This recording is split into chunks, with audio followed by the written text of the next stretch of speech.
नमस्कार मुलांनो, प्रबुद्ध अकॅडमीमध्ये तुम्हा सर्वांचे पुन्हा एकदा स्वागत आहे. मुलांनो, जी आपण आधुनिक महाराष्ट्राचा इतिहास सिरीज सुरू केली होती आणि जी आपली गाठाळ सर प्लस कठारे सर या दोन बुकवरती बेस्ड ही आपली सिरीज आहे. आपण या दोन बुकमधनं जे एक्झाम ओरिएंटेड पॉईंट्स आहेत ते एक्स्ट्रॅक्ट केले. सोबतच एक्झाममध्ये असे पण काही पॉईंट्स विचारले जातात जे या दोन बुक्समध्ये नाही दिलेले आहेत आणि ते तुमच्या 11th हिस्ट्री ओल्ड तिथे दिलेले आहेत. आणि सोबतच या तिन्ही जागी जे नाही दिलेले आहेत पण ते PYQ मध्ये विचारलेले आहेत ते पण पॉईंट्स आपण ॲड केलेले आहेत. ठीक आहे, आता बघा, आपण जे लेक्चर्स घेत आहोत त्या आधुनिक महाराष्ट्राला आपण दोन भागामध्ये डिवाइड केलं आहे. एक म्हणजे जे नॉर्मल चॅप्टर्स आहेत आणि दुसरे म्हणजे समाज सुधारक. ठीक आहे, कुठले? समाज सुधारक. तर समाज सुधारकांची आपण वेगळी प्लेलिस्ट बनवलेली आहे आणि याच्यामध्ये दोन लेक्चर ऑलरेडी आपण घेतलेले आहेत. एक म्हणजे बाळशास्त्री जांभेकर आणि दुसरे नाना जगन्नाथ शंकर शेठ. आणि जी नॉर्मल म्हणजे समाज सुधारक सोडून जे दुसरे चॅप्टर्स आहेत त्याच्यावरती जी सिरीज आहे त्यात आपण पहिले दोन प्रकरणं कंप्लीट केले आणि त्यानंतर आपण समाज सुधारकानंतर जो चॅप्टर दिलेला आहे तो सुरू करतोय. कळालं ना की आपण कशा प्रकारे जातोय, सो दॅट तुम्हाला तुमचे जी सिलेबस वाईज लेक्चर पाहायला सोपी जाईल. ठीक आहे, तर आपण आज जो चॅप्टर घेणार आहोत तो आहे, आता काही पुस्तकामध्ये म्हणजे जे कठारे आहे ना तिथे त्याचं नाव आहे राष्ट्रवादाचा उदय व राष्ट्रीय चळवळ. काय आहे? राष्ट्रवादाचा उदय आणि राष्ट्रीय चळवळ. आता मला एक गोष्ट सांगा की आपण सरळ काय करतो? बंड अभ्यासतो. म्हणजे कुठलं? रामोशांचं बंड, कोळ्यांचं बंड, भिल्लांचं बंड. ठीक आहे, ते इम्पॉर्टंट आहे, पण तुम्ही या चॅप्टरच्या जो टायटल आहे त्याच्यावरती लक्ष द्या. कारण की आपण जेव्हा मॉडर्न इंडिया म्हणजे आधुनिक भारताचा इतिहास अभ्यासणार आहोत तेव्हा पण आपल्याला हा जो कन्सेप्ट आहे हा कामात येणार आहे. म्हणजे राष्ट्रवादाचा उदय म्हणजे काय? राष्ट्रवाद म्हणजे काय? नॅशनलिझम. आणि नॅशनलिझम जे आहे किंवा राष्ट्रवाद जे आहे ते त्याचा उल्लेख या बंडासोबत का केलेला आहे? बघा, जर तुम्ही रेग्युलरली लेक्चर फॉलो करत असाल तर 7व्या चॅप्टरपर्यंत 7व्या लेक्चरपर्यंत आपण काय बघितलं होतं की जे बलाढ्य मराठा साम्राज्य आहे ते कुणाच्या हातात आलं? इंग्रजांच्या हातात आलं. आणि इंग्रजांनी काय केलं? त्याच्यावरती राज्य करणं सुरू केलं, म्हणजे एक प्रशासन व्यवस्था सुरू केली त्यांनी. त्या जो मराठा साम्राज्य होतं त्याला त्यांनी बळकावून तिथे स्वतःचं राज्य प्रस्थापित केलं. एवढं आपलं बघून झालं होतं. आता मला सांगा की जेव्हा मराठा साम्राज्य हे काय होतं? स्थानीय साम्राज्य होतं. आणि जेव्हा इंग्रजांकडे आपलं साम्राज्य गेलं म्हणजे एका परकीय व्यक्तीकडे आपलं साम्राज्य गेलं, तर इथून लोकांना थोडी तळमळ होणं सुरू झालं. ठीक आहे, एवढं तर कळालं तुम्हाला की इंग्रजांच्या हाती साम्राज्य गेलं जे आपले स्थानीय लोक नव्हते. ठीक आहे, पण मला एक गोष्ट सांगा, जेव्हा आपण राष्ट्र म्हणतो, राष्ट्र म्हणजे काय? नेशन. ठीक आहे, राष्ट्र म्हणजे काय? नेशन. आता मला सांगा, मराठा साम्राज्यामध्ये जे लोक राहत होते काय त्यांना माहिती होतं का की आम्ही भारत किंवा इंडिया अशा एका भूभागाचा भाग आहोत? ठीक आहे, हे आमचं साम्राज्य आहे. अशी काही म्हणजे अशी काही एक टर्म भारत इंडिया अशी टर्म काय त्या वेळेस रुजू होती का? नव्हती. मग जेव्हा म्हणतो की जेव्हा इंग्रज आले तर इंग्रजांनी ही टर्म दिली का आपल्याला भारत आणि इंडिया? नाही, असे पण नाही. मग इंग्रजांनी नाही दिली. ठीक आहे, किंवा मग आपल्याला माहितीही नव्हती. मग भारत आणि इंडिया टर्म आली कुठून? तर बघा, त्याचं जे इव्हॉल्युशन आहे ते थोडक्यात बघून घ्या तुम्ही. जेव्हा आपण एन्शंट भारतामध्ये होतो तर एन्शंट जो भारत होता तो असा दिसत नव्हता. मी छोटा काढते मॅप, एक मिनिट. हा जो एन्शंट भारत आहे ना तो असा दिसत नव्हता मुलांनो. ठीक आहे, सॉरी, हां, असा दिसत नव्हता. तो कसा होता? इथनं हा, त्याच्यामध्ये अफगाणिस्तान, पाकिस्तानचा पण भाग होता. त्यासोबतच जे सेंट्रल एशियाच्या खालचे जे भाग होते ते पण होते. आणि इकडे बंगाल म्हणून जो म्यानमार वगैरे भाग आहे, ठीक आहे, तो पण भाग आपल्या भारतीय भूभागाचा होता. आणि हे एवढं विस्तारित जे साम्राज्य आहे ते एक राजा म्हणजे एक कुठलाही एक राजा राज्य करीत नव्हता, तर वेगवेगळ्या भागांमध्ये वेगवेगळे राजे होते. जसं आपण आधुनिक महाराष्ट्रामध्ये बघतो, त्याच्या आधी 19व्या आणि 18व्या शतकामध्ये मराठा साम्राज्य होतं. ठीक आहे, इकडे निजामाचं होतं, हैदराबादचा निजाम. ठीक आहे, आणि इकडे जो मैसूर साम्राज्य होतं, आपण हैदर अलीचं बघितलं होतं, ते होतं. तर म्हणजे वेगवेगळ्या भागामध्ये वेगवेगळे लोक काय करत होते, राज्य करत होते. मग या वेगवेगळ्या भागामध्ये राहणारे, जसे आपण जर त्या काळी असतो तर आपण महाराष्ट्रामध्ये किंवा मराठा साम्राज्यामध्ये जो व्यक्ती राज्य करतोय त्याला आपण राजा मानू. हैदराबादच्या निजामाकडे जो व्यक्ती तिथे त्यांच्या याच्यामध्ये पडतोय, हैदराबादच्या निजामाला टॅक्स भरतोय, हैदराबादच्या निजाम मला राजा मानतोय, तो व्यक्ती त्या हैदराबादलाच आपलं रिजन मानणार आहे. मराठा साम्राज्याला आपलं रिजन मानेल का? नाही, ते रिजन त्यांचं नाही आहे. ठीक आहे, मग हा जो इथे मैसूरचा राजा आहे हैदर अली, तिथचे लोक त्याला राजा मानतील आणि तिथे टॅक्स भरतील. मग अशी अशी भारत एक टर्म किंवा इंडिया एक टर्म नव्हती. ठीक आहे, पण एक कॉन्शियसनेस होतं की हा एक पूर्ण भूभाग आहे, तो आपला आहे. ठीक आहे, एक कॉन्शियसनेस होतं आणि त्या कॉन्शियसनेसला कन्सॉलिडेट करण्याचं काम कुणी केलं? इंग्रजांनी केलं. इंग्रजांनी आपल्याला टर्म दिलं नाही किंवा त्यांना आपल्याला भारतीय म्हणून बांधलं नाही, पण त्यांनी एक कॉन्शियसनेस भारतीयांमध्ये जागृत केली. आणि ती कशी केली? कारण की जेव्हा हे मराठा साम्राज्य त्यांच्या हातात पडलं, मग इकडचं बंगाल साम्राज्य त्यांच्या हातामध्ये पडलं.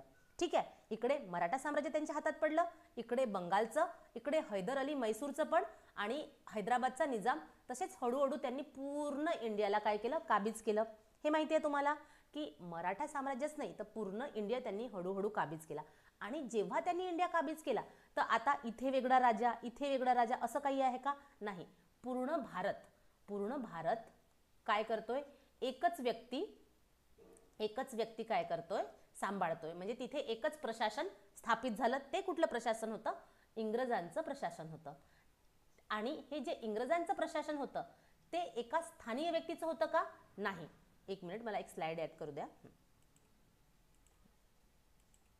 आपण पुढे स्लाइडमध्ये बघूच, पण आता मी तुम्हाला फक्त स्टार्टिंग समजावून सांगते की राष्ट्रीयवाद कसा उफाडला. ठीक आहे, मग हे जे साम्राज्य प्रस्थापित केल्या गेलं ते काय एका स्थानीय व्यक्तीने केलं का? नाही. तो व्यक्ती कुठला होता? एक परकीय व्यक्ती होता. आणि त्या परकीय व्यक्तीला भारतीय व्यक्तींची काळजी होती का? भारतीय व्यक्तींची काळजी होती? नव्हती. मग त्यांनी काही भारतीय व्यक्तींना जवळ केलं आणि काही भारतीय व्यक्तींना त्यांनी त्रास दिला. आणि त्या त्रास देण्यामधलेच काही असे व्यक्ती होते जे तळागाळातले होते, म्हणजे जे आदिवासी लोक होते, त्यांचे जे फॉरेस्ट राईट आहेत, वनावरती राईट आहेत, त्यांनी काय केलं? ते त्यांचे राईट्स त्यांच्याकडनं घेतले, त्यांचे अधिकार बळकावून घेतले. कारण की फॉरेस्टला म्हणजे जंगलाला त्यांनी काय करणं सुरू केलं होतं? इकॉनॉमिकली एक्सप्लॉइट करणं सुरू केलं होतं. ठीक आहे, त्यासोबतच त्यांनी ज्या जमाती आहेत ग्राममध्ये राहणाऱ्या, गावामध्ये ग्राम किंवा गाव व्यवस्था, याला पण त्यांनी उफाळून लावलं का? कारण की जास्त महसूल ते वसुलायचे. ठीक आहे, महसूल जास्त वसुलायचे आणि शेतकऱ्यांची हयगय व्हायची. तर अशामुळे लोकांमध्ये आक्रोश झाला. त्याबरोबरच हे तळागाळातलेच लोक नाही, पण जो नोकरदार वर्ग होता, कारण की काही ज्या नोकऱ्या होत्या त्या फक्त आणि फक्त इंग्रजांसाठी होत्या, तर नोकरदार जो वर्ग होता तो पण रागावलेला होता. आणि त्यावेळेसच इंग्रजांनी काय केलं मुलांनो? इंग्रजांनी तारयंत्र, रेल्वे अशा वेगवेगळ्या आधुनिक गोष्टींना रुजू केलं भारतामध्ये. तर मग याच्यामुळे काय झालं की जो महाराष्ट्रातला व्यक्ती आहे तो बंगालच्या व्यक्तीसोबत संपर्क साधू लागला, जो बंगालचा व्यक्ती आहे तो दिल्लीच्या व्यक्तीसोबत संपर्क साधू लागला, आणि हे सगळे मिळून साऊथ सोबत संपर्क साधू लागले. त्याच्यामुळे लोकांना हे वाटू लागलं की आपली भाषा किती वेगळी असो, पण आपण हे जे एक भारत किंवा एक अशी लँड आहे त्या लँडचा आपण भाग आहेत. आणि या राष्ट्र म्हणजे इथून आता त्या राष्ट्राची जी पहिलेपासून कॉन्शियसनेस लोकांमध्ये होतं, ते कॉन्शियसनेस आता स्ट्रॉंग व्हायला लागलं की हे जे परकीय व्यक्ती राज्य करतोय या भागावरती हे बरोबर नाही, आणि हे राज्य आपल्याला आपल्या हातामध्ये पाहिजे, स्थानिक व्यक्तीमध्ये पाहिजे. जो आपली काळजी घेईल आणि आपल्या समस्या समजून घेईल. त्याच्यातूनच एक राष्ट्र, नेशन ही कॉन्शियसनेस आली, म्हणजे जी ऑलरेडी होती ती स्ट्रॉंग झाली आणि भारत आणि इंडिया या राष्ट्राचा उदय झाला. ठीक आहे, तो आधीपासूनच होता, पण लोकांमध्ये आता भावना, कारण की आधी बंगालचा व्यक्ती बंगालचा स्वतःला समजायचा, महाराष्ट्राचा व्यक्ती महाराष्ट्राचा समजायचा. ठीक आहे, आणि हैदराबादच्या निजामचा हैदराबादचा समजायचा, खालचे जे साऊथ होते ते स्वतःला साऊथ समजायचे. पण जेव्हा एक परकीय व्यक्ती तिथे आक्रमण करून त्यांना एक्सप्लॉइट करतोय तिन्ही वेनी, इकॉनॉमिकली, पॉलिटिकली, इमोशनली, फिजिकली सगळ्या प्रकारे एक्सप्लॉइट करतोय, तर सगळ्यांनी मिळून जे यांच्याबद्दल बंड पुकारलं आणि तिथूनच राष्ट्र आणि राष्ट्रवाद, म्हणजे हा भूभाग, हा भारत भूभाग आमचा आहे आणि या भारतीय भूभागाला आम्हाला वाचवायचा आहे, अशी एक धारणा निर्माण झाली. त्यालाच काय म्हणतात, राष्ट्रवादाचा उदय.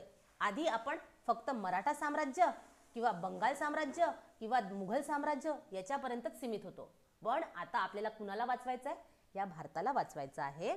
आणि या वाचवण्याच्या गोष्टींमधूनच राष्ट्रवादाचा उदय आणि राष्ट्रीय चळवळी सुरू झाल्या. कळतंय का तुम्हाला? आता हे जे बघत आहोत आपण, तर आपल्याला याच्यामध्ये जेव्हा ते जी ज्यांची राजवट होती, इंग्रजांची राजवट होती, ती कशी होती, वसाहतवादी होती. वसाहतवादला इंग्लिशमध्ये काय म्हणतात, कॉलोनियलिझम. कॉलोनियलिझम म्हणजे की तुम्ही एक साम्राज्य बळकटवताय आणि बळकटवल्यानंतर त्याचं शोषण करताय. काय करताय, शोषण करताय. म्हणजे इंग्रजांच्या हातामध्ये जेव्हा आपलं साम्राज्य गेलं, त्यांनी बऱ्यापैकी इथचं शोषण सुरू केलं आणि या शोषणामधूनच त्या शोषणाला काही विरोध झाले आणि त्या विरोधामधून चळवळी सुरू झाल्या. ठीक आहे, तर आज आपल्याला त्या चळवळीमधलं एक बंड म्हणजे रामोशांचं बंड हे बघायचं आहे. तुम्हाला पार्श्वभूमी कळाली की कशा प्रकारे राष्ट्रवादाचा उदय झाला. राष्ट्र आणि राष्ट्रवाद ही संज्ञा जेव्हा इंग्रज आले आणि इंग्रजांनी भारताला बळकावलं तेव्हा सुरू झाली, पण भारत आणि इंडिया असं काहीतरी भूभाग आहे, ही जी समजूत आहे ती लोकांमध्ये होती, पण त्याचा राष्ट्र आणि राष्ट्रवादामध्ये रूपांतर इंग्रज आल्यानंतर झालं. इंग्रजांनी केलं का? नाही. इंग्रज आल्यामुळे इथच्या लोकांमध्ये, स्थानिक लोकांमध्ये आपोआप ते निर्माण झालं.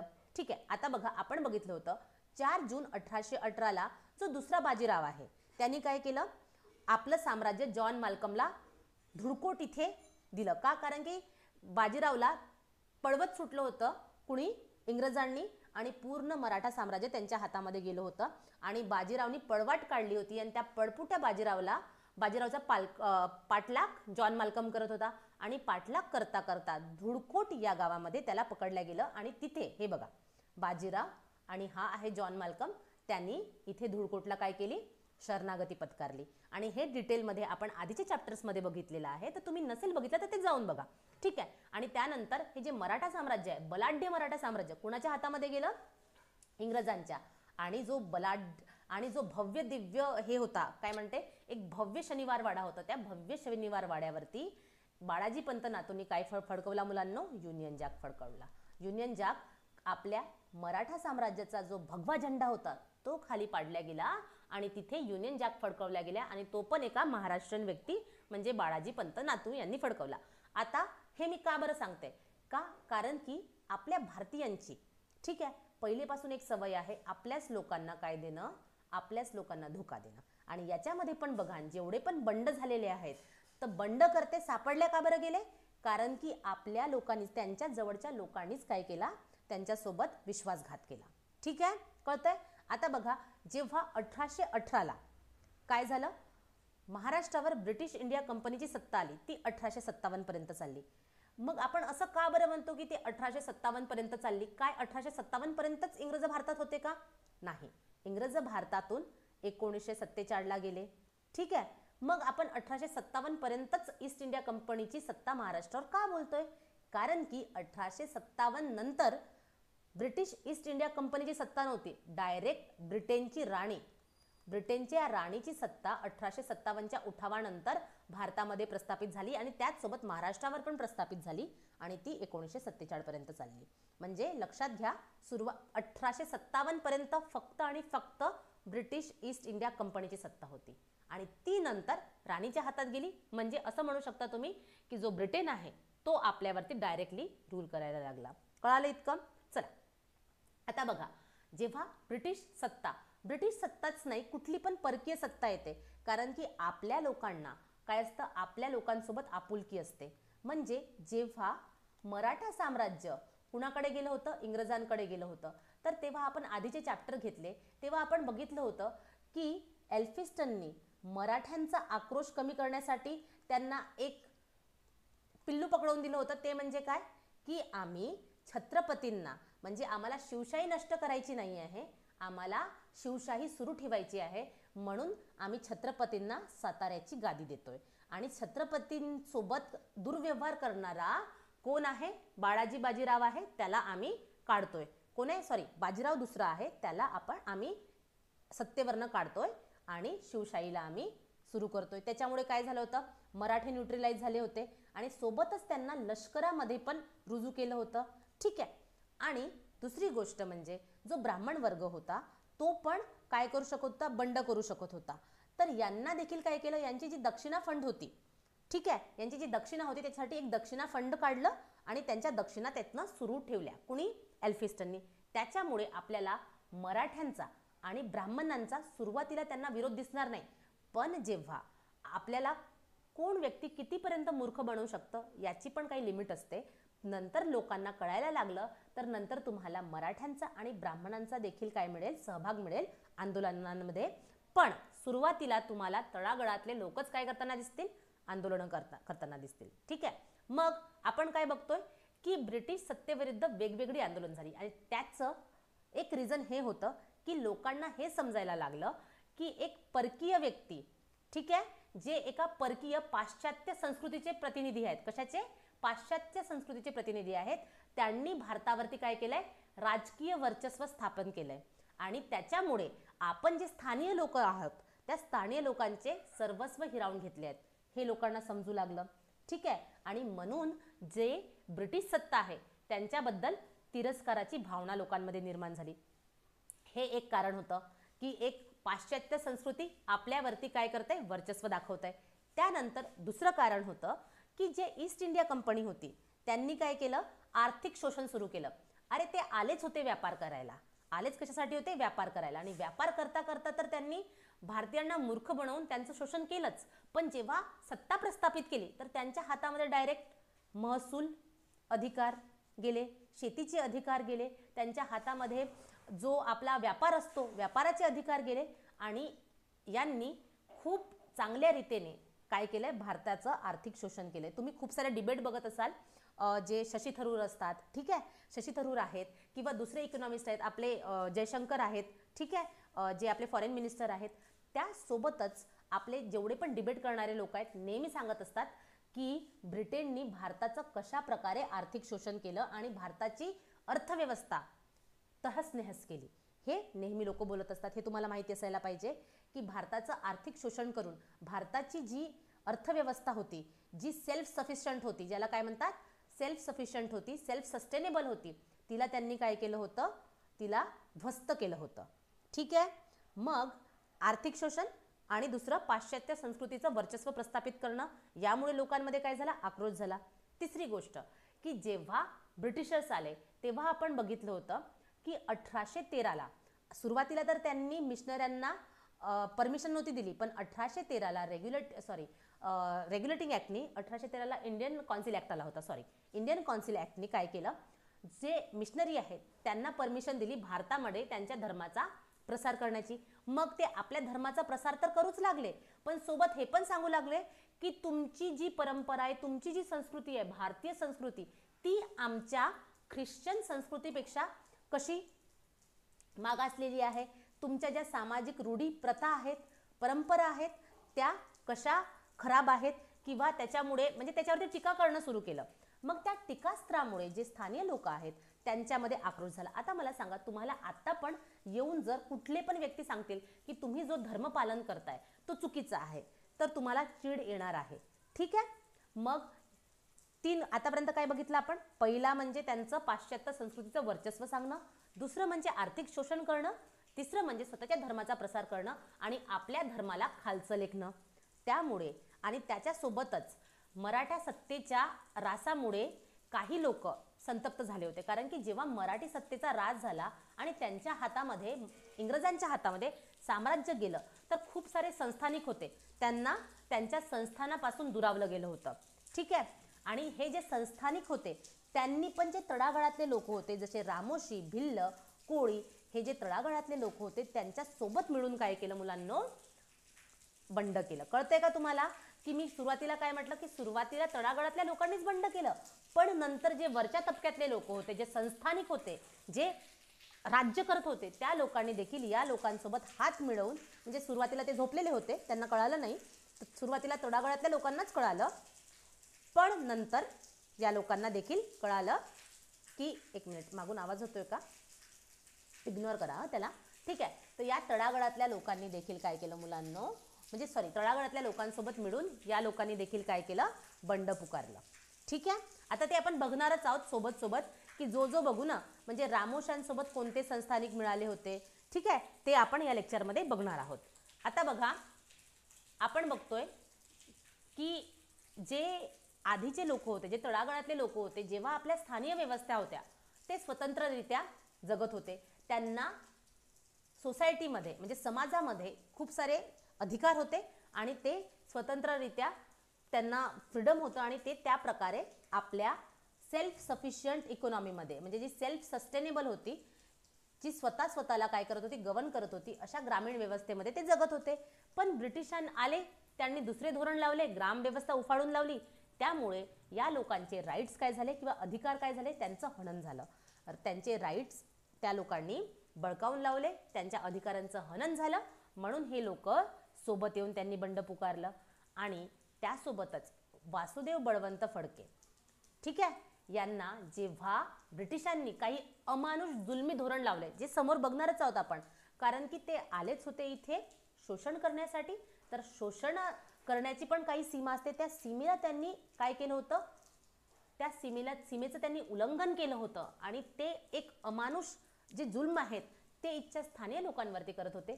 त्यासाठी वसुदेव बळवंत फडके, ज्यांना आपण काय म्हणतो, महाराष्ट्रातलाच नव्हे तर भारतातला पहिला सशस्त्र क्रांतिकारक, ठीक आहे, आणि यांच्यासोबत खूप सारे लोक जुडले आणि त्यांनी देखील ब्रिटिशांबद्दल काय केलं, बंड पुकारलं, ब्रिटिशांच्या अगेन्स्ट बंड पुकारलं. कळतंय का तुम्हाला की लोक का बंड करतायत, ह्या इतक्या साऱ्या विरोधांचा रिझन काय आहे. ठीक आहे. त्यासोबतच जी काय होत होतं, एक तर जे इंग्रज लोक आहेत ते अत्याचार करत होते आणि त्यासोबतच काही निसर्गाची अवकृपा होत होती, म्हणजे दुष्काळ पडत होते, पाऊस बरोबर नाही यायचं, कारण की त्यावेळेस जे आहे इरिगेशनच्या सोयी, ठीक आहे, इरिगेशनच्या सोयी नव्हत्या आणि त्याच्यामुळे जे आहे पावसावरती शेतकरी अवलंबून राहायचा आणि पाऊस जर कमी आला किंवा जास्त देखील आला, म्हणजे जर पुराची परिस्थिती झाली किंवा दुष्काळ झाली, दोन्ही याच्यामध्ये काय व्हायचा, शेतकरी त्रस्त व्हायचा आणि शेतकऱ्यासोबतच अन्न नसल्यामुळे बाकीचा समाज देखील काय व्हायचा, त्रस्त व्हायचा. मग रोगराई, दुष्काळ, ठीक आहे, त्यासोबतच सरकारचे महसूल धोरण, कर्जबाजारीपणा, याच्यामुळे जो शेतकरी वर्ग होता तो दुखावला गेला होता. ठीक आहे. आणि त्याच्याकडे, कारण की आता आपण बघतो शेतकऱ्यांनी जर आवाज उचलला तर त्याच्या मागण्या सरकारला मान्य करावं लागतात. जेव्हा सरकार मान्य करते तेच सरकार आपल्या भारतामध्ये टिकते आणि कुठलं पण सरकार असो ते आपल्या लोकांबद्दल, म्हणजे तो शेतकरी वर्ग असो, तो नोकरदार वर्ग असो किंवा एक रोजगार करणारा वर्ग असो, कारण की आता बघा MPSCचे मुलं कुठलं पण आंदोलन करतात तर सरकारला मान्य करावं लागतं. का? कारण की त्या सरकाराला आपली काळजी आहे म्हणा, किंवा ते सरकार आपण वोट करतो म्हणून शासन करत आहे. ठीक आहे. पण ब्रिटिश सरकार हे आयरन हँडनी रूल करायचं. का? आयरन हँडनी म्हणजे बेसिकली त्यांना अशी काहीच भीती नव्हती की इथचे लोक आम्हाला पळवून काढतील किंवा इथचे लोक आमची सत्ता बळकावून काढतील, तर ते आयरन हँडनी आपल्यावरती रूल करत होते आणि त्याच्यामुळे ते कुठल्या पण लोकांच्या ज्या समस्या आहेत ते ऐकून घेत नव्हते. पण तुम्हाला जर माहिती असेल की 1857च्या उठावानंतर त्यांना जेव्हा इंडियन नॅशनल काँग्रेस फॉर्म झाली किंवा त्याच्या आधी पण काही आपल्या आपण ज्या मागण्या केल्या होत्या त्यांना मानावं लागल्या. म्हणजे कळतंय का की जर आपण विचार केला तर जो शासनकर्ता आहे त्या शासनकर्त्याला आपण आपल्या मागण्या काय करू शकतो, मान्य करून घेऊ शकतो. ठीक आहे, कळतंय तुम्हाला हे की जसे सुरुवातीला इंग्रज आले तेव्हा बंड का बरं झाले आणि हळूहळू या बंडातूनच एक नवीन बंड आलं, सशस्त्र बंड आलं, ते म्हणजे 1857चं. आणि आता जे बंड बघतोय आपण ते 1857च्या आधीचे बंड बघतोय आपण. ठीक आहे, कळालं. आणि महाराष्ट्रातील पहिला आणि मोठा संघर्ष जो होता तो कुणाचा होता, रामोशांचा होता. ठीक आहे, मी तुम्हाला एवढी पार्श्वभूमी का बरं सांगत असते, कारण की खूप सारे क्वेश्चन्स असे असतात की ज्याच्यामध्ये आपल्याला नुसती पार्श्वभूमी माहिती आहे तिथूनच सुटतात. म्हणजे आपल्याला कुठल्याही फॅक्ट्स आणि फिगरची गरज नसते. फक्त आणि फक्त तुम्हाला हे जरी माहिती असतील तर तुम्ही लॉजिकली इलिमिनेट करू शकता. ठीक आहे, कळालं की सगळ्यात पहिले आपण बघितलं की त्यांनी आपल्यावरती पश्चिम संस्कृतीचं वर्चस्व स्थापित करण्याचा प्रयत्न केला, म्हणून लोकांमध्ये संताप झाला. दुसरं, आर्थिक शोषण. तिसरं, त्यांनी ख्रिश्चन मिशनऱ्यांना इथे काय दिली, परमिशन दिली, त्यामुळे ते आपल्या धर्मामध्ये इंटरफेअर करायला लागले. चौथी गोष्ट की जे संस्थानिक होते त्यांच्याकडनं त्यांचे अधिकार काय केले गेले, बळकवल्या गेले आणि ते संस्थानिकांनी देखील बंडांमध्ये सहभाग घेतला. तिसरी, जो शेतकरी वर्ग होता यांचे जे धोरण होते, महसूल धोरण होते, त्यासोबतच निसर्गाची अवकृपा होती, त्याच्यामुळे पण शेतकरी वर्गाने बंड केले. आणि याच बंडापैकी आज जो बंड आपण बघणार आहोत, पहिला आणि सगळ्यात मोठा संघर्ष तो म्हणजे रामोशांचा. आता रामोशांचे उठाव एका वेळेस झाला आणि संपला असं झालं का? नाही. जेव्हा कुणी पण आता मला सांगा, तुम्हाला जर आंदोलन करायचं आहे की आयोग MPSC जे आहेत तुमचं जर ऐकत नाही, तुम्हाला आंदोलन करायचं आहे, तुम्ही काय कराल? आज आंदोलन कराल. मग काय होईल? MPSC तुमच्या काही मागण्या जर मानेल किंवा जर नाही मानेल तर तुम्ही परत आंदोलन कराल. असे तुम्ही मध्ये मध्ये आंदोलन करत असता ना. तर रामोशांचे पण जे उठाव आहेत ते एकच उठाव झाला नाही, तर वेगवेगळे उठाव झाले. आणि या वेगवेगळ्या उठावामध्ये 3 लोक सामील होते. ते म्हणजे चित्तूरसिंग नाईक, संतू नाईक आणि उमाजी नाईक. कळतंय का तुम्हाला? चित्तूरसिंग नाईक, संतू नाईक आणि उमाजी नाईक. याच्यामधले तुम्हाला चित्तूरसिंग नाईक आणि संतू नाईकला डिटेलमध्ये लक्षात नाही ठेवायचं आहे, फक्त यांचे नाव ठेवा लक्षात. आणि जे चित्तूरसिंग नाईक होते ते साताऱ्याशी असोसिएटेड होते, फक्त एवढंच लक्षात ठेवायचं आहे तुम्हाला. ठीक आहे. आणि संतू नाईक आहे ना, ते सासवडशी रिलेटेड होते. सासवड म्हणजेच पुणे आणि पुरंदर, पुणेमधला जो पुरंदर जिल्हा आहे, ठीक आहे, त्यालाच सासवड पण म्हणायचे आय गेस. ठीक आहे, एकदा फॅक्ट चेक करून घ्याल. पण सॉरी, आय थिंक पुरंदरमध्ये एक तालुका प्लेस आहे जिथे पुरंदरचं जे एक आपण काय म्हणू शकतो ऑफिस असतं ना, तिथे सासवड हे आहे. आणि उमाजी नाईक हे पुरंदर, म्हणजे हे सासवड आणि पुरंदर एकच भाग आहेत. ह्या पुरंदर जो तालुका आहे त्या तालुक्यामध्ये आय थिंक डिस्ट्रिक्ट आहे वाटते, जिल्हा आहे वाटते पुरंदर. ठीक आहे, या पुरंदर जिल्ह्यामध्ये एक ऑफिस आहे, ते आहे सासवड. ठीक आहे, एकदा चेक करून घ्याल तुम्ही, मी बरोबर सांगते की नाही, आणि कमेंट बॉक्समध्ये सांगा की मी बरोबर सांगते की नाही ते. ठीक आहे, तर संतू नाईक आणि उमाजी नाईक एकाच एरियामधले होते, कारण की संतू नाईकानंतरच उमाजी नाईक आले होते काय करायला, रामोशांचा नेतृत्व करण्यासाठी. ठीक आहे. आणि जो चित्तूरसिंग नाईक आहे तिथे त्यांनी साताराचा फ्रंट सांभाळला होता. आणि हे आहेत आपले राजे उमाजी नाईक. आता तुम्हाला यांना बघा, एकंदरीत बघा, तुम्हाला काय दिसतंय? इथे वाघाची खाल दिसते, इथे एक बलाढ्य व्यक्ती दिसतोय जो धष्टपुष्ट आहे. ठीक आहे, त्यांच्या मिशा बघा, त्यासोबतच त्यांनी इथे कडे घातलेले आहेत. ठीक आहे, कडे घातलेले आहेत, कानामध्ये बाली आहे त्यांच्या, आणि एक बलाढ्य व्यक्ती तुम्हाला दिसतोय. आता मी हे का सांगते तुम्हाला? आणि मागे तुम्हाला काय दिसतंय? जंगल दिसतंय किंवा डोंगर रांगा दिसताय का? कारण की तुम्हाला कधी कधी विवरण दिलं जातं आणि कुणाबद्दल आपण बोलतोय हे विचारलं जातं. आणि तुमच्या पुस्तकामध्ये दिलेलं आहे की रामोशी होते तरी कोण. ठीक आहे, कोण होते रामोशी मुलांनो?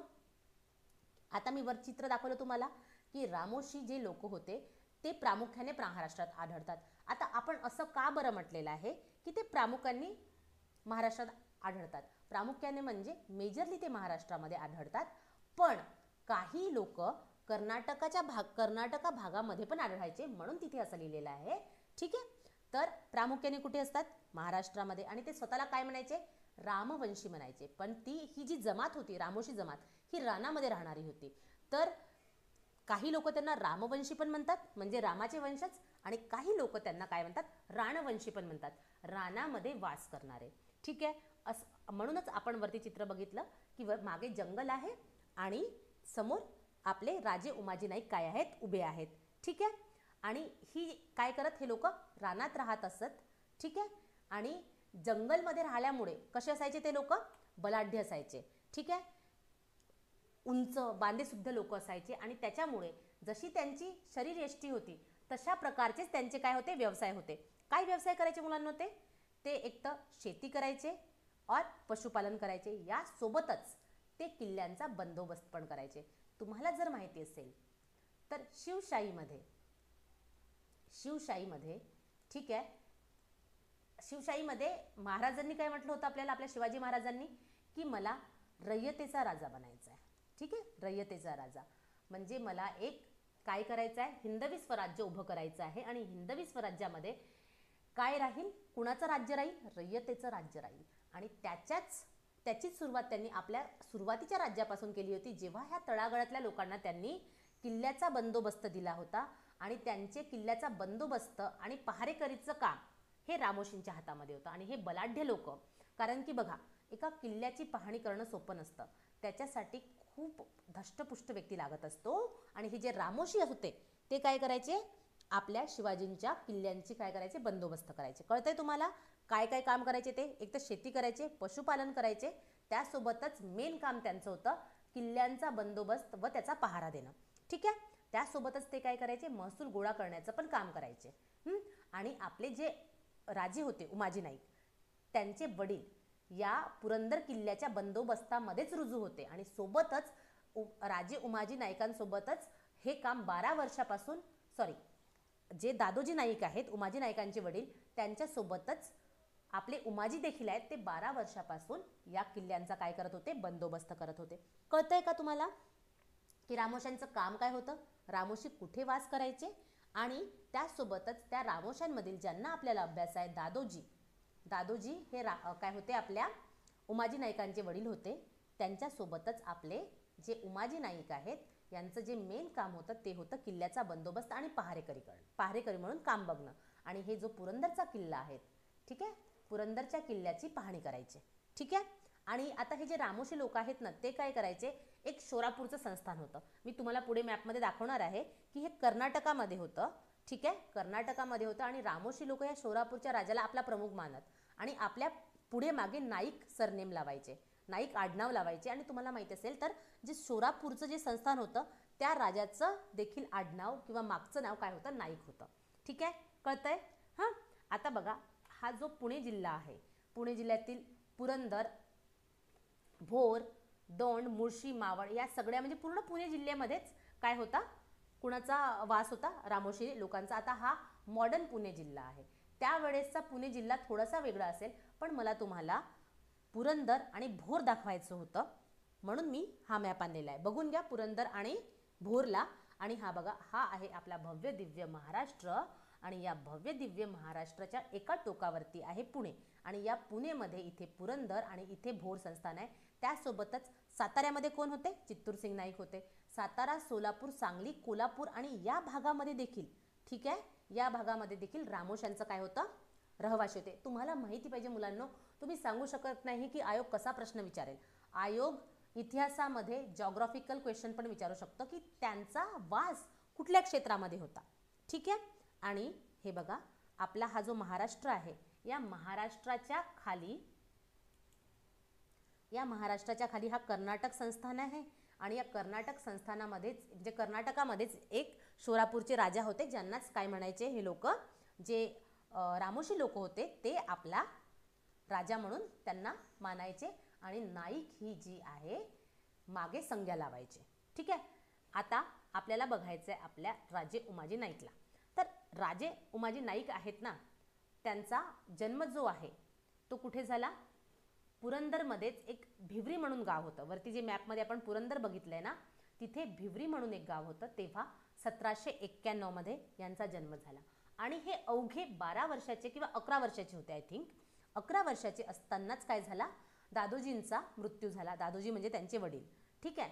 आणि त्यांचा मृत्यू झाल्यानंतर देखील उमाजींनी काय केलं, पुरंदरच्या किल्ल्याचा बंदोबस्त सुरू करणं, म्हणजे किल्ल्याच्या बंदोबस्तामध्ये ते रुजूच होते. हा आहे पुरंदर किल्ला. इथे बघा, हे इथे तुम्ही जाल ना, इथे तुम्हाला पुरंदर किल्ला दिसेल. ठीक आहे. तर पुरंदरचा जो किल्ला आहे, मी पिक्चर याच्यासाठी टाकत असते की तुमची एक मेमरी डेव्हलप झाली पाहिजे. तर या पुरंदरच्या किल्ल्याच्या बंदोबस्तामध्ये तेही होते. त्यासोबतच रामोशी लोक जे होते, जुलमी सावकाराच्या घरावरती दरोडे टाकायचे. आता जुलमी सावकाराच्या घरावरती दरोडे टाकायचे म्हणजे काय, ॲक्च्युली ना त्यांची एक धारणा होती की आपल्याला गोरगरीब लोकांची मदत करायची आहे. आता ही जी गोरगरीब लोकांची मदत करायची आहे ते ना, तुम्ही एक इंग्लिश लिटरेचरमध्ये एक व्यक्ती ऐकला असेल, रॉबिनहूड. ठीक आहे, रॉबिनहूड. तो रॉबिनहूड काय करायचा, श्रीमंत लोकांना लुटायचा आणि गरिबांची मदत करायचा. त्याच प्रकारे रामोशी लोक देखील काय करायचे, श्रीमंत लोकांना, जे सावकार लोक आहेत, जुलमी सावकार लोक, स्पेशली कुठले जुलमी, त्यांच्या घरावरती दरोडे टाकायचे आणि गोरगरिबाची मदत करायचे. ते स्वतःच्या स्वार्थासाठी दरोडे टाकत नव्हते, ही गोष्ट लक्षात घ्या. ठीक आहे. आता जेव्हा आपल्या उमाजी नाईकांचे वडील दादोजी वारले, त्यानंतर ते जे रामोशांचं हे होतं का, आताच वर बघितलं ना, ते जुलमी सावकारांच्या घरावरती काय करायचे, दरोडे टाकायचे. तर असाच एक दरोडा टाकता आपले उमाजी नाईक आहेत ना, ते पकडले गेले. आता बघा, यांच्या नावासमोर अजून राजे लागायचे आहे. काय लागायचे आहे, राजे लागायचे आहे. आता ते राजे कधी लागेल ते पण मी तुम्हाला सांगते. तर भोरजवळ एक विंग गाव होतं, त्या गावामध्ये ते काय करत होते, 1818ला दरोडा टाकत होते. आणि त्या 1818ला, आता ते जन्मले कधी, 1791, आणि त्यांनी 1818ला काय करतायत, ते दरोडा टाकतायत. म्हणजे जवळपास तुम्ही विचार करा, 18 आणि 9 म्हणजे ते जवळपास 29 किंवा 28 वर्षाचे होते, 27-28 पकडा. ठीक आहे. या वर्षाचे असताना त्यांनी काय केला, इथे दरोडा टाकला आणि त्या दरोड्यामध्ये ते सापडले. आणि त्यांच्यासोबतच त्यांचा भाऊ पण होता, अमृता, तो देखील सापडला. आणि सापडल्यानंतर त्यांना तुरुंगामध्ये टाकण्यात आलं. कारण की 1818 हा कुठला वेळ आहे माहिती असेल तर, इथे इंग्रज साम्राज्य प्रस्थापित झालेलं आहे. आणि आपण एल्फिस्टनमध्ये बघितलं होतं की त्यांनी पोलीस व्यवस्था, घोडदळ, पायदळ, ठीक आहे, त्यासोबतच तुरुंगाची निर्मिती पण केली होती. लेक्चर कंटिन्युटीमध्ये बघा, म्हणजे तुम्हाला समजेल. एल्फिस्टननी काय केली होती, जे लोक दरोडे टाकतायत किंवा जे लोक चोऱ्या करतायत त्यांच्यासाठी, त्यांना बंद करण्यासाठी तुरुंगाची निर्मिती केली होती. त्याच तुरुंगामध्ये उमाजीला डांबण्यात आलं. आणि तुरुंगामध्ये असताना उमाजी साक्षर झाला म्हणजे तिथे त्यांनी जेवढे वर्ष होते, 1-2 वर्ष, त्या 1-2 वर्षामध्ये त्यांनी काय केलं, काही अक्षर शिकून घेतलं, म्हणजे त्यांना लिहिता वाचता येत होतं. ठीक आहे. आणि यावेळेस जेव्हा उमाजी हे दरोडे टाकत होते, तेव्हा जो पुणेचा आजूबाजूचा प्रदेश आहे, तिथे संतू नाईकाच्या नेतृत्वाखाली रामोशी काय करायचे, एकवटले होते आणि आपल्या उदरनिर्वाहासाठी दरोडे टाकायचे. त्यासोबतच इंग्रजांचा विरोध देखील करत होते. कुणाच्या नेतृत्वाखाली, संतू नाईकाच्या नेतृत्वाखाली. ठीक आहे. आणि आता या दरोडा टाकल्यामुळे ते सुटून गेले. सुटल्यानंतरच त्यांनी 1824 आणि 1800, आता बघा इथे 1818ला एक दरोडा टाकला होता, सोबतच त्यांनी 1824 आणि 25ला जो भांबुर्डा होता त्याचा लष्करी खजिना म्हणजे कळतंय का, जे इंग्रज लोक होते, इंग्रज लोकांनी काय केलं होतं, इंग्रज लोकांनी जेव्हा महाराष्ट्रामध्ये त्यांनी सत्ता प्रस्थापित केली, तर त्यांनी तिथे लष्कर उभारलं होतं. आणि लष्कर उभारण्यासाठी खजिना लागतो, त्यासोबतच लष्करी खजिन्यासोबतच आजूबाजूला शस्त्रास्त्र असतात. त्या सगळ्या गोष्टीला लुटालूट कोणी केली, उमाजी आणि त्यांचा भाऊ अमृता. आणि कुणाच्या नेतृत्वाखाली, संतूच्या नेतृत्वाखाली. म्हणजे तुम्हाला समजतंय का की रामोशांचं बंड सुरू झालेलं आहे. आणि ते का झालेलं आहे, कारण की जेव्हा 1818ला काय झालं, इंग्रजांच्या हाती सत्ता गेली, त्या वेळेला त्यांनी काय केलं, आणि इंग्रजांच्या हाती जायच्या आधीच जेव्हा बाजीराव दुसऱ्याकडे सत्ता होती ना, त्यांनी काय केलं होतं की जे पुरंदरचा किल्ला आहे किंवा जे महसूल राईट्स आहेत, महसूल अधिकार आहेत, ते रामोशांच्या हातातून काढून टाकले गेले होते आणि त्या ठिकाणी दुसऱ्या लोकांना रुजू केलं होतं. मग यांच्या उदरनिर्वाहाचा जो एक जरिया आहे तो यांच्याकडून हिसकावून घेतला गेला होता. त्याच्यामुळे संतू नाईकांनी हे नेतृत्व काय म्हणते आपल्या हातामध्ये घेऊन हे अशा प्रकारचे चोऱ्या करणं, दरोडे टाकणं काम सुरू केलं होतं. का, कारण की त्यांच्या उदरनिर्वाहाचं जे मेन हे होतं ते यांच्या हातातून घेतलं गेलं होतं. ठीक आहे. मग संतू नाईकांचा मृत्यू झाला या 1824-25च्या दरम्यान आणि नेतृत्व कुणाच्या हातात आलं, उमाजींच्या हातात आलं. आता आत्ता बघा, आतापासून सुरू होतोय एक घमासान इंग्रजांमध्ये आणि कुणामध्ये, उमाजींमध्ये. जसं नेतृत्व त्यांच्या हातामध्ये आलं त्याच वर्षी त्यांनी काय केलं मुलांनो, 7 दरोडे आणि 8 वाटामाऱ्या केल्या. वाटमाऱ्या म्हणजे वाटेमधून जाणारे जे लोक असतात ना, ठीक आहे, त्यांच्याकडून काय केले, दरोडे टाकले. तर 7 दरोडे आणि 8 वाटमाऱ्या केल्या. ठीक आहे. आणि आता हे सगळी म्हणजे आतापर्यंत काय झालं ना, संतू नाईक तर करतच होते. संतू नाईक नंतर उमाजी पण हे गोष्टी करायला लागले आणि त्यांच्या इतके दरोडे वाढून गेले होते की इंग्रजांपर्यंत त्यांची खाती पडली, म्हणजे पाडली.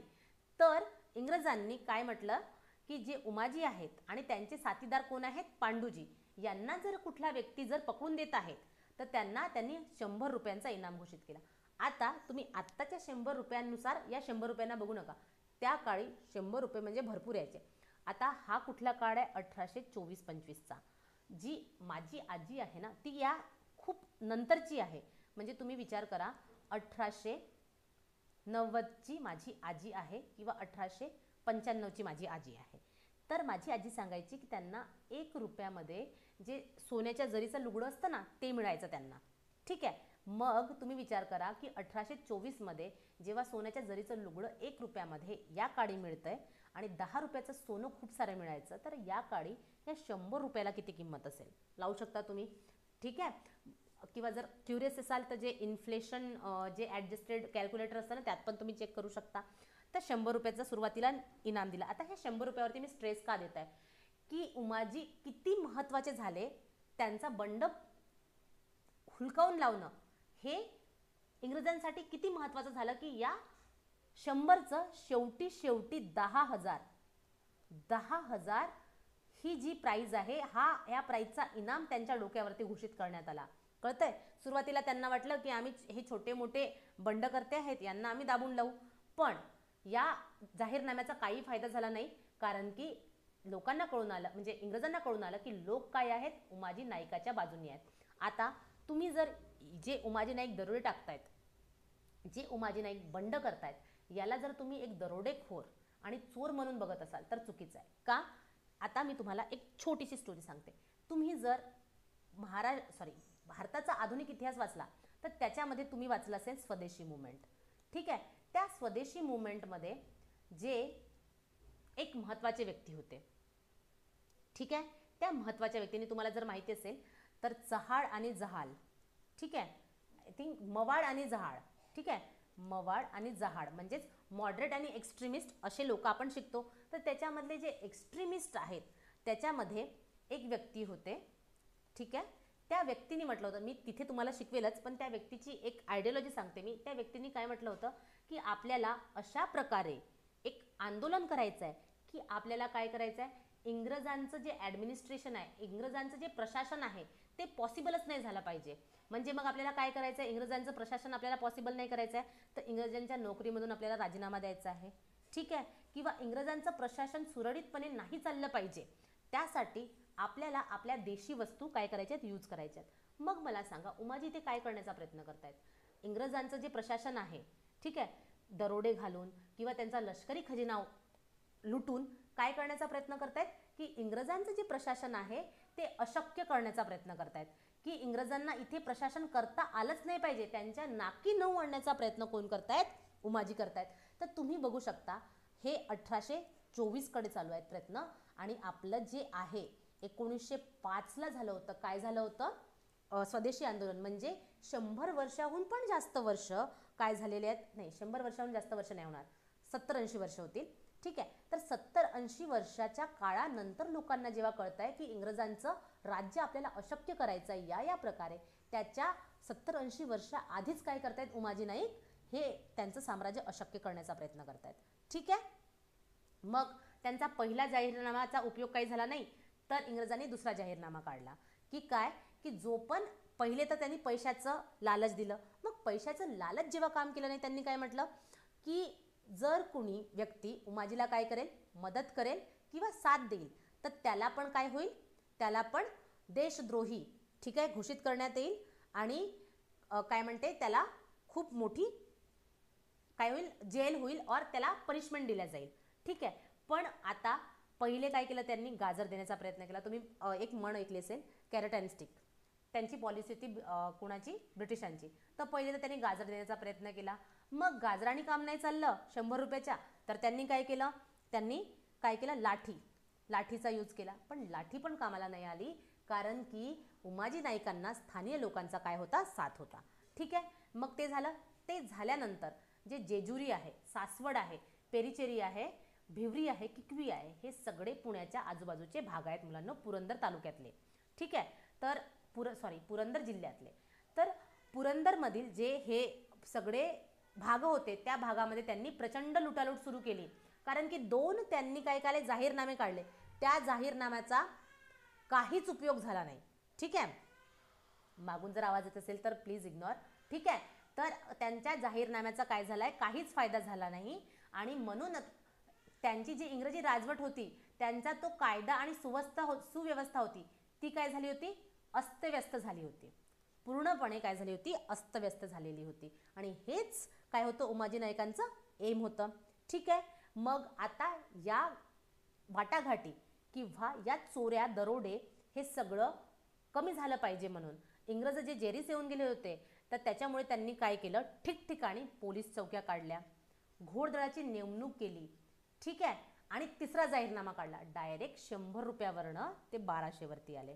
म्हणजे तुम्ही विचार करू शकता, या प्राईज मनी सांगण्याचा उद्देश हाच आहे की या प्राईज मनीवरनं तुम्ही, या इनामावरनं तुम्ही एक तर गोष्ट निश्चित करू शकता की उमाजींनी त्यांना किती त्रास दिला असेल. ठीक आहे. पण किती, 1200 रुपये घोषित केले. त्या काळचे 1200 म्हणजे खूप झाले.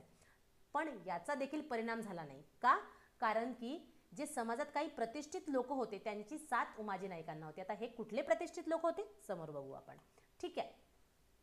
आता त्यानंतर आता एवढं सगळं केल्यानंतर पण काय झालं, उमाजींना फरक पडला नाही. आणि सगळे इंग्रज उमाजींना पकडू शकले नाही आणि त्यांच्या मागावरती होते. आणि उमाजींची जी ख्याती आहे, ठीक आहे, आतापर्यंत खूप इकडे तिकडे पसरली होती. आणि म्हणून उमाजींनी स्वतःला राजे म्हणवण्यास हे केली. आता हे तुमच्या पुस्तकात लिहिलेलं आहे, पण तुम्ही सायकोलॉजी समजा मुलांना. बाकीच्या मुलांना जे समजायचं आहे ते समजू द्या. तुम्ही माझे स्टुडंट आहे, तर तुम्ही ही सायकोलॉजी समजून घ्या.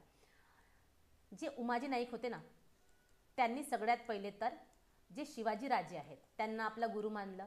मग शिवाजींना काय होतं, तुम्ही जर शिवाजींना चांगल्याने अभ्यासलं असेल तर जेव्हा इंग्रज सुरुवातीला यायला सुरुवात झाली आणि ते कुणाकडे गेले होते, शिवाजींकडे गेले होते.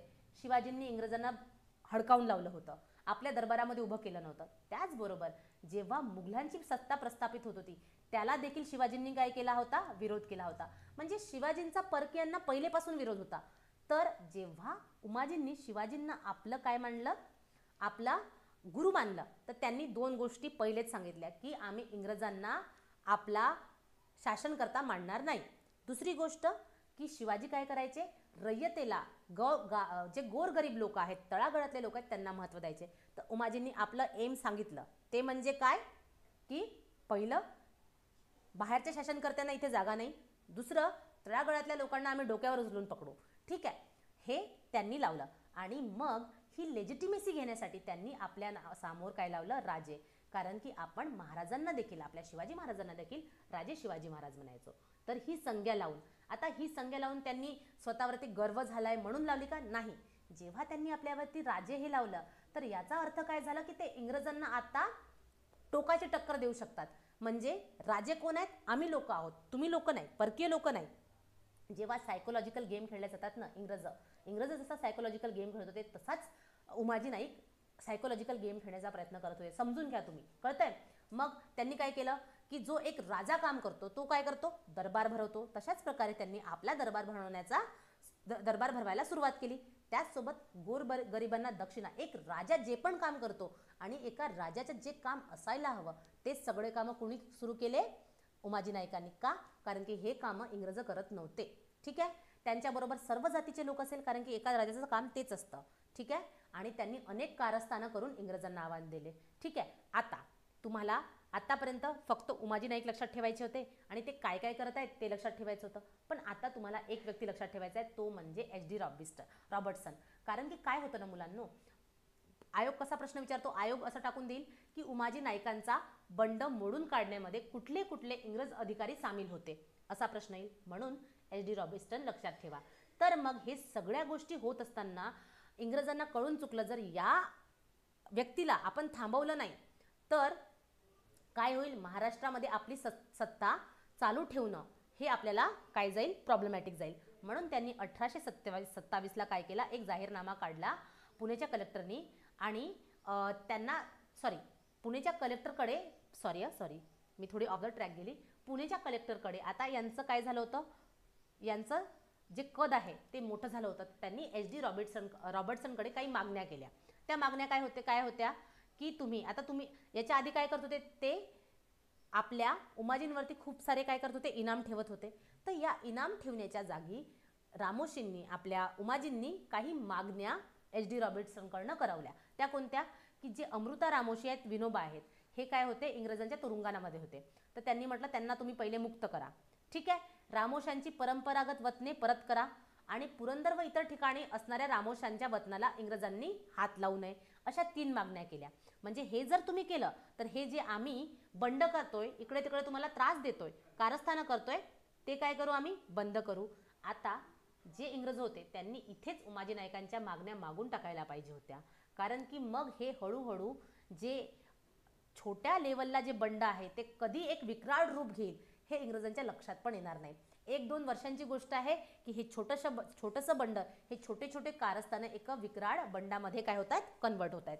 ठीक आहे, मग HD रॉबर्टसन, कारण की गर्विष्ठ तर होतेच ते, त्यांनी हा राजीनामा उमाजींचा याला प्रत्युत्तर देण्यासाठी एक नवीन राजीनामा काढला. ते म्हणजे जनतेने रामोशींना पाठिंबा देऊ नये. कळतंय का तुम्हाला? म्हणजे तेव्हाच जर रामोजींचं मानलं असतं तर प्रॉब्लेम झाला नसता. पण रॉबर्टसननी ते मानलं नाही आणि काय म्हटलं की पाठिंबा देऊ नये, सहकार्य करू नये. ठीक आहे, आणि जो पण व्यक्ती उमाजी, भुसाजी, पांडुजी, येसाजी हे सगळे कोण होते, उमाजींचे काय होते, सहकारी होते. यांना जर पकडून देतील तर त्यांना 5,000. बघा, पहिले 100, मग त्यानंतर 1200 आणि 1200 वरून आता डायरेक्ट 5,000. ठीक आहे, 5,000 बक्षीस दिले जाईल. आणि रामोशी 4 परगडामध्ये जनतेला त्रास देत आहे, म्हणजे ते काय सांगतायत की जनतेला आम्ही त्रास नाही देतोय, कोण देत आहेत, रामोशी देत आहेत. एकदम सही. ठीक आहे, त्यामुळे त्यांना कठोरपणे काय करण्यात येईल, बंदोबस्त करण्यात येईल. आता ही जी सायकोलॉजिकल ट्रिक आहे ना, हे इंग्रज खेळण्यामध्ये माहीर होते, म्हणूनच उमाजी काय करतायत, एक सायकोलॉजिकल गेम खेळतायत. ठीक आहे, मग रामोशासोबत सामील झालेले कोणतेही व्यक्ती सरकारात आल्यास त्यांना आम्ही काय करू, पूर्ण माफी देऊ. म्हणजे कॅरेट आणि स्टिक पॉलिसी परत ते काय करतायत, गाजर आणि लाठीवाली पॉलिसी परत ते रुजू करतायत. ठीक आहे, आणि बंडखोराची माहिती देणाऱ्यास खास बक्षीस दिले जाईल. म्हणजे जे बंड करतायत त्यांच्यासाठी लाठी आणि जे आम्हाला जर माहिती देतील त्यांच्यासाठी गाजर. पण लोक यांच्या या जे प्रलोभन यांनी दिलंय त्याला बळी पडले नाही. ठीक आहे, मग काय झालं की कलेक्टरचा जो हा जाहीरनामा होता, कारण की जो HD रॉबर्टसन आहे त्यावेळेस पुण्याचा कलेक्टर होता, हा जाहीरनामा वाचून उमाजी संतापला, उमाजीला संताप चढला. ठीक आहे, मग त्यांनी काय केलं की 5 दिवसात 5 इंग्रजांना पकडलं. 5 इंग्रजांना पकडून त्यांची मुंडकी कापून काय केली, सासवड या इथे जो ब्रिटिश अधिकारी होता त्याला पाठवली. ठीक आहे, आणि त्यानंतर 5 दिवसांनी ठीक आहे काही एक मुद्देसूद जाहीरनामा त्यांनी काढला. तो म्हणजे की ठाणे जिल्ह्यातील पाटील मामलेदार हे ग्रामव्यवस्थेचे कोण आहेत. आपण सुरुवातीला जेव्हा एल्फिस्टन बघितला तेव्हा ग्रामव्यवस्था बघितली होती, त्यात मी पाटील मामलेदार कोण आहेत ते सांगितलं होतं. या लोकांनी महसूल सरकारकडे जमा न करता कुणाच द्यावा, उमाजीच द्यावा. कळतंय तुम्हाला काय करतायत उमाजी, की उमाजी जी ब्रिटिशांची लेजिटिमेसी आहे, ठीक आहे, ब्रिटिशांची जी लेजिटिमेसी आहे त्याला धुडकावून लावतायत. ठीक आहे, आणि उमाजींचे माणसे येतील तेव्हा पैसा तयार ठेवावा, अन्यथा होणाऱ्या परिणामाला संबंधित व्यक्ती जबाबदार असेल. म्हणजे जो व्यक्ती देत नाही आहे तो व्यक्ती जबाबदार असेल. आता मला सांगा, 5 इंग्रजी अधिकाऱ्यांची मुंडकी कापली, काय कापली, मुंडकी कापली. ही कापल्यानंतर असा कुठला व्यक्ती असेल जो त्यांना महसूल देणार नाही. ठीक आहे, तर 13 गावातील महसूल, भोर संस्थानातील 13 गावांनी काय दिला होता, उमाजींना महसूल दिला होता. हे लक्षात घ्या. मुंडकी कापल्यानंतर तर सगळे घाबरले असतील, आणि घाबरण्यासोबत सोडा उमाजींबद्दल एक रिस्पेक्ट पण होता लोकांमध्ये. ठीक आहे, आता बघा, मी वर जेव्हा तुम्हाला सांगत होती की काही जे संस्थानिक होते, जे प्रतिष्ठित लोक होते, उमाजींची यांना साथ होती, ते कोण होते, ते होते कोल्हापूरचे आंग्रे, छत्रपती व आंग्रे. तुम्हाला माहिती असेल तर आपण कान्होजी आंग्रेंना ठीक आहे सविस्तर अभ्यासला आहे. मी तुम्हाला त्याच गोष्टी सांगत असते ज्या तुमच्या अभ्यासाच्या महत्त्वाच्या असतात. मी असं काहीच करत नाही की उचलून कुठला पण फॅक्ट, कुठली पण स्टोरी जी मला माहिती आहे ती तुम्हाला सांगते. नाही, तुमच्या अभ्यासामध्ये जे महत्त्वाचं आहे तेच मी तुम्हाला सांगते. आता तुम्ही जर सुरुवातीपासून लेक्चर बघितलं असेल तर तुम्हाला खूप मजा येत असेल, कारण की तुम्हाला कान्होजी आंग्रे कोण होते, ठीक आहे, कोल्हापूरचे छत्रपती काय आहे हे सगळं माहिती असेल. ठीक आहे, तर छत्रपती आणि आंग्रे यांच्यामध्ये त्यांचे काय होते, सलोख्याचे संबंध प्रस्थापित झाले. आता सलोख्याचे संबंधच प्रस्थापित नाही झाले तर पुढे काय झाले ते मी तुम्हाला सांगते. तर ह्या ज्या सगळे सलोख्याचे जे संबंध जे प्रस्थापित झाले होते त्याच्यामुळे उमाजींबद्दल ब्रिटिशांमध्ये एकदम दहशत निर्माण झाली होती. ब्रिटिशांना असं वाटत होतं की आता आमची सत्ता आमच्या हातून जाते की काय, आणि ते कशामुळे झालं होतं, कारण की हे बघा, रंगो बापूजी गुप्ते जे आपण काय केलं होतं, कुठे अभ्यासलं होतं, जेव्हा आपण साताऱ्याची गादी इंग्रजांकडे कशी गेली तेव्हा अभ्यासलं होतं. आता हे जे रंगो बापूजी गुप्ते आहेत, वरती आपण काय बघितली, साताऱ्याचे छत्रपती, आणि आपण कुठले बघितले, कोल्हापूरचे. आता हे जे कोल्हापूरचे छत्रपती आहेत, ते कोल्हापूरचे जे छत्रपती होते त्यावेळेला ते कोण होते मुलांना, प्रतापसिंह होते. आणि हे प्रतापसिंह आहेत, ठीक आहे, त्यांचेच जे वकील आहेत ते कोण होते, रंगो बापूजी गुप्ते. आणि प्रतापसिंहांवरती खोटे नाटे आरोप करून काय केलं गेलं होतं, प्रतापसिंहांना गादीवरनं काढण्यात आलं होतं. आणि त्यांची बाजू मांडून धरण्यासाठी पुढे कोण होते, रंगो बापूजी गुप्ते होते. आणि या रंगो बापूजी गुप्त्यांनी काय केलं होतं मुलांनो, जे रामोशी आहेत, कोळी आहेत, भिल्ल आहेत, ज्या जमाती बंड करत होत्या त्यांना एकत्रित आणून, म्हणजे यांचा, या अशा प्रतिष्ठित लोकांचा साथ कोणाला होता, उमाजींना होता. कळतंय तुम्हाला, ठीक आहे. तर यांचा साथ असल्यामुळे हे सगळे उमाजी नाईक, आणि तुम्हाला माहिती असेल तर आपण समोर रंगो बापूजी गुप्ते पण घेऊ. तर रंगो बापूजी गुप्तेंवर पण काय करण्यात आलं होतं, इंग्रजांनी कटाक्ष केला होता, म्हणजे इंग्रजांनी पकडण्याचा आणि त्यांना फाशी देण्याचा, यांना फाशीची शिक्षा झाली होती इंग्रजांकडनं. पण जे रंगो बापूजी आहेत ना ते भूमिगत झाले होते आणि त्यानंतर ते कधीच सापडले नाही मुलांना. ठीक आहे, पण आपल्याला काय बघायचं आहे, थोडक्यात रंगो बापूजी गुप्ते म्हणजेच छत्रपती आणि जे आंग्रे होते, ठीक आहे, जे कोकण किनारपट्टींचे राजे होते, ते संस्थान त्यांच्याकडे होतं. त्या लोकांचा साथ कोणाला होता, आपल्या उमाजींना होता. कळालं. आणि ह्यामुळे ह्या प्रतिष्ठित लोकांची साथ कुणाला असल्यामुळे, रामोशींना असल्यामुळे, आपल्या उमाजी नाईकांना असल्यामुळे ब्रिटिशांमध्ये काय झालं होतं, ब्रिटिशांना एक धक्का बसला होता. आणि काय म्हणते, उमाजींबद्दल एक दहशत कुणामध्ये झाली होती, ब्रिटिशांमध्ये निर्माण झाली होती. आता तुम्हाला समजतंय की उमाजींचं कद किती मोठं झालेलं आहे. आता पुढे बघू आपण. ठीक आहे, आता काय झालं ना, म्हणजे कुठलंच एवढे सारे गोष्टी ते काय करत होते, इस्टॅब्लिश करण्याचा प्रयत्न करत होते की उमाजींना बंड मोडून काढण्यासाठी ते पैसे, लाठी, त्यासोबतच धमकी, ह्या सगळ्या गोष्टी त्यांच्या काय झाल्या, सक्सेसफुल झाल्या का, नाही, अनसक्सेसफुल झाल्या. मग त्या सक्सेसफुल नाही ठरल्या तर त्यांनी एक जी गोष्ट ते करायचे नाही, त्यांच्या नीतितत्वांच्या उलट जी गोष्ट होती ती त्यांनी केली. कारण की इंग्रज काय म्हणायचे, आम्ही रूल ऑफ लॉ म्हणजे आम्ही कायद्यानुसार चालतो. पण त्यांच्या या नीतितत्वामध्ये जी बसणारी गोष्ट नव्हती, ब्लॅकमेलिंग, धमकी, त्या गोष्टीचा उपयोग त्यांनी केला. ती म्हणजे जे उमाजी नाईक होते त्यांचे नातेवाईक, ठीक आहे, त्यांचे जे जवळचे जितके पण नातेवाईक होते, त्यांची बायको, त्यांची 2 मुले, ठीक आहे, त्यांची मुलगी, या सगळ्यांना पकडून त्यांनी कैदेत टाकलं. आणि कैदेत टाकल्यानंतर उमाजींना सांगितलं की जर तुम्ही स्वतःला इंग्रजांच्या हवाली करणार नाही तर त्याचा जो हे आहे परिणाम खूप वाईट होईल, कारण की आम्ही या लोकांना त्रास देऊ. आता उमाजी नाईकांना जे गोरगरिबांचा त्रास समजून घेत आहेत ते आपल्या परिवाराचा त्रास तर समजूनच घेतील, म्हणून त्यांनी काय केलं, स्वतःला इंग्रजांच्या हवाले केलं. मग इंग्रजांच्या हवाले केल्यानंतर इंग्रजांनी काय केलं मुलांना, त्यांना ना फाशीची शिक्षा किंवा कुठली शिक्षा दिली नाही. त्यांनी एक समझोता, जे त्यांनी खूप आधी करायला पाहिजे होतं ते समझोता ते आत्ता करतायत.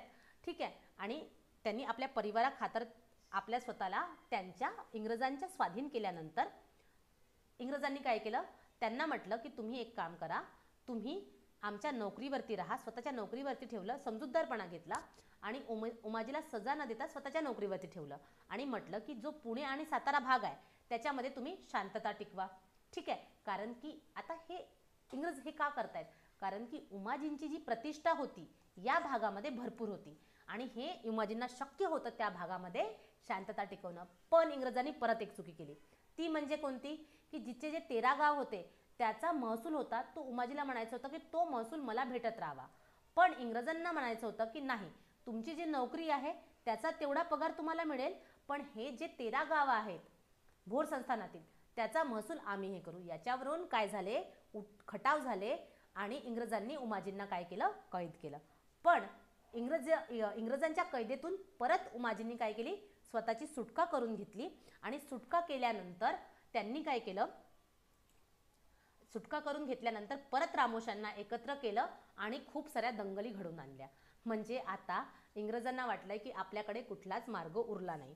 मग कुठलाच मार्ग उरला नसल्यामुळे त्यांनी काय केलं, उमाजींना पकडण्यासाठी खूप सारे प्रयत्न सुरू केले. पण उमाजींनी, कारण की ते शिवाजी महाराजांना काय मानत होते, स्वतःचा प्रेरणास्थान आणि गुरु मानत होते, त्यामुळे त्यांनी काय केलं की जसे शिवाजी महाराज गुरिल्ला वॉरफेअर म्हणजेच काय होतं मुलांना, जे टोळ्या विखरून म्हणजे टोळ्या बनवून आपण काय करतो, डोंगर भागातून येऊन एकदम जो गनिमी कावा असतो त्यालाच काय म्हणतात, गनिमी काव्याला गुरिल्ला वॉरफेअर म्हणतात. तर गनिमी काव्यांचा उपयोग केला आणि त्यांनी काय ठरवलं की असं नाही करायचं की एका भागात बंड करायचं, नाही, त्यांनी टोळ्या बनवल्या आणि टोळ्या बनवून हा जो महाराष्ट्र आहे, ठीक आहे, या महाराष्ट्रातला हा जो भाग आहे, हा पुणेचा एरिया, या पुणे साताराच्या भागामध्ये वेगवेगळ्या भागामध्ये टोळ्या बनवून एका वेळेसच काय करायचे, संघर्ष करायचे. त्यांनी काय होईल, एका वेळेस संघर्ष केल्याने जे ब्रिटिशर्स आहेत त्यांना त्याला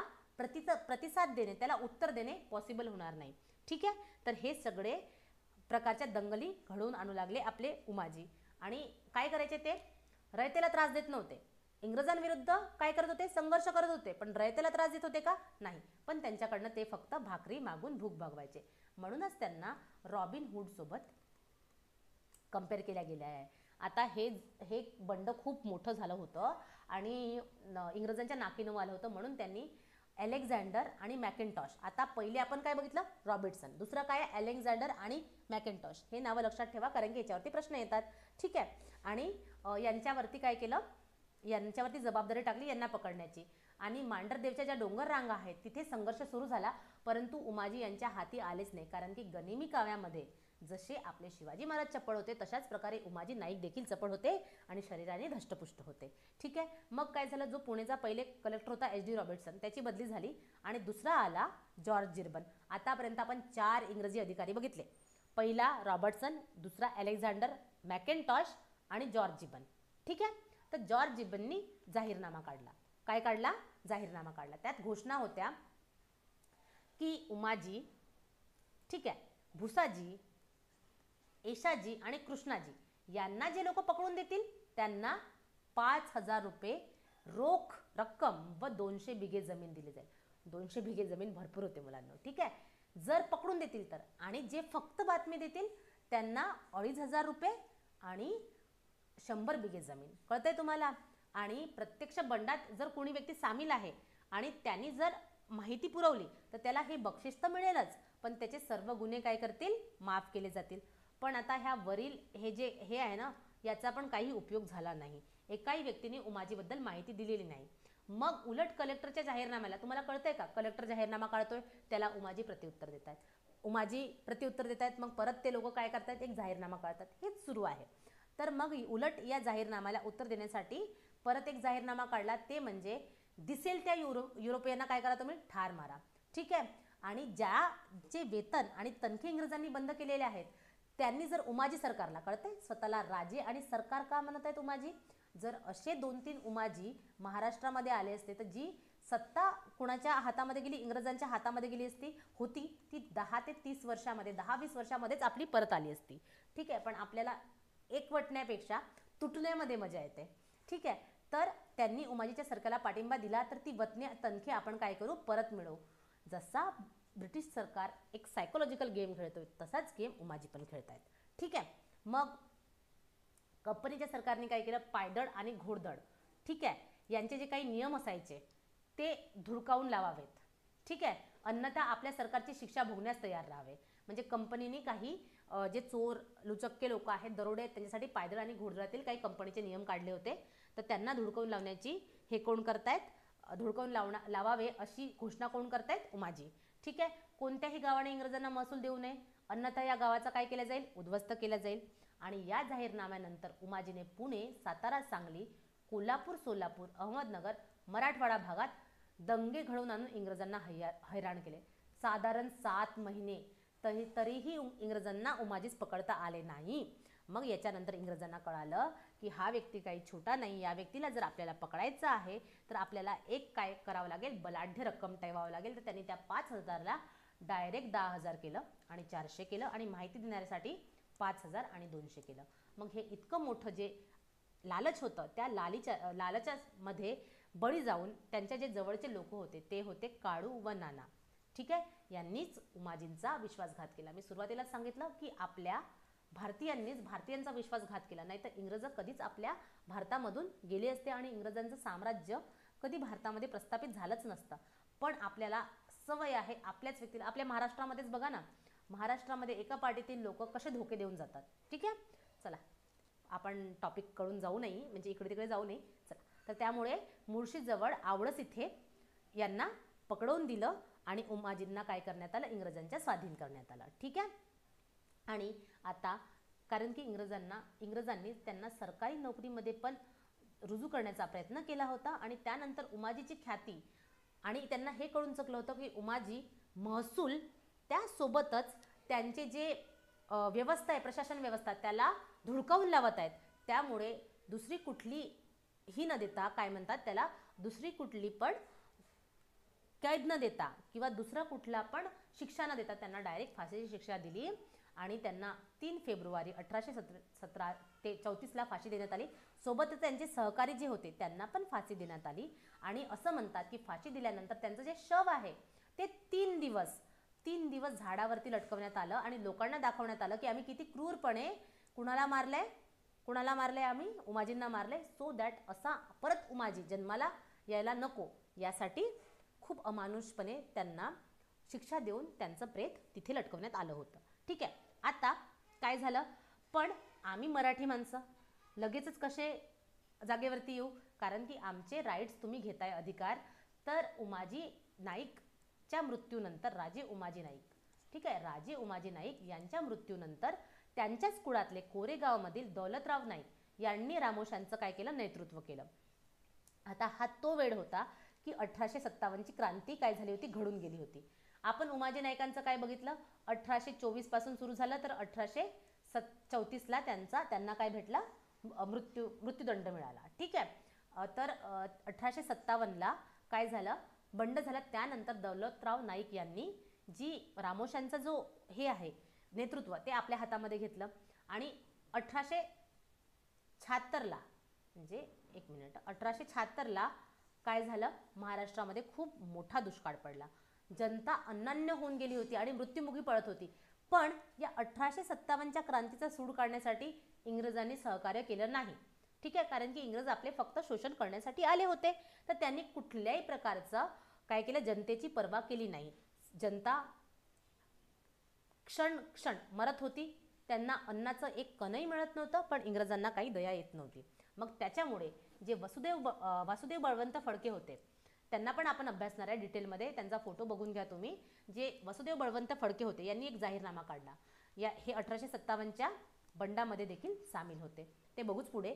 पण त्यांनी काय म्हटलं? एक जाहीरनामा काढला की प्रजेला अन्यायाने वागवत आहे इंग्रज. ठीक आहे. आणि दुष्काळामध्ये लोक मृत्युमुखी पडत आहेत आणि तुम्ही जर इंग्रजांनी वेळीच तजवीज न केल्यास इंग्रज सरकारला काय करावं लागेल? परिणाम भोगावा लागेल. आणि या जाहीरनाम्यानंतर त्यांनी काय केलं? हे जे रामोशी लोक आहेत, आपण काय बघितलं होतं की उमाजी नाईक आहेत, त्यांना मदत कुणी केली होती? आंग्रे, रंगूबापूजी गुप्ते, कोल्हापूरचे संस्थानिक. आता जे दौलतराव नाईक आहेत त्यांच्यासोबत वासुदेव बळवंत फडके यांनी काय केलं? रामोशी, भिल्ल, कोळी या सगळ्यांना इंग्रजांविरुद्ध पेटवलं. आणि त्यांनी काय केलं की जे धामारी गावातील सावकार आहेत त्यांच्या घरावरती दरोडा टाकला आणि हा दरोडा टाकून जे गायगरीब लोक होते त्यांना मदत केली. ठीक आहे. मग हे दौलतराव नाईक आहेत, जसं उमाजी नाईक आहेत, त्यांनी स्वतः पण बंड पुकारलं होतं आणि त्यांनी रंगूबापूजी गुप्ते यांच्यासोबत मिळून देखील बंड केलं होतं.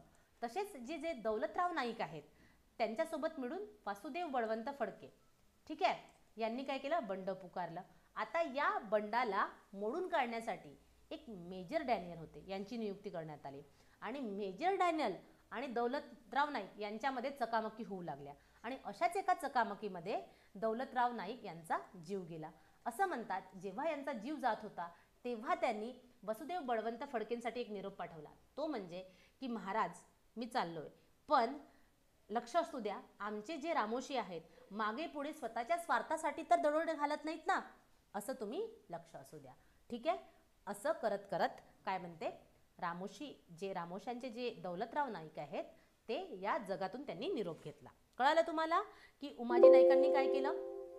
त्यानंतर उमाजी नाईकांनंतर दौलतराव नाईक आले आणि उमाजी नाईकांसोबत रंगो बापूजी गुप्ते होते आणि आपले जे दौलतराव नाईक आहेत त्यांच्यासोबत कोण होते मुलांना, वसुदेव बळवंत फडके होते. कळालं. तर आता मी एक स्लाइड ॲड करते आणि तुम्हाला सांगते की तुम्हाला या लेक्चरमधले कुठले कुठले फॅक्ट्स काय करायचे आहेत, लक्षात ठेवायचे आहेत. ठीक आहे. तुम्हाला एक स्टोरी फॉर्ममध्ये कळालं की रामोशांचा उठाव काय होता. ठीक आहे. तर या रामोशांच्या उठावामध्ये तुम्हाला उमाजी नाईक, संतू नाईक, त्यासोबतच चित्तूरसिंग नाईक हे 3 लोक लक्षात घ्यायचे आहेत. आता याच्यामध्ये चित्तूरसिंग नाईक फक्त साताऱ्याशी असोसिएटेड होते, ते लक्षात ठेवा. आणि हे दोघंही पुणे जिल्ह्यातील पुरंदर आणि सासवडशी रिलेटेड होते. मग तुम्हाला 4 इंग्रजी अधिकारी लक्षात ठेवायचे आहेत. ते म्हणजे रॉबर्टसन, मग मॅकेंटॉश, अलेक्झांडर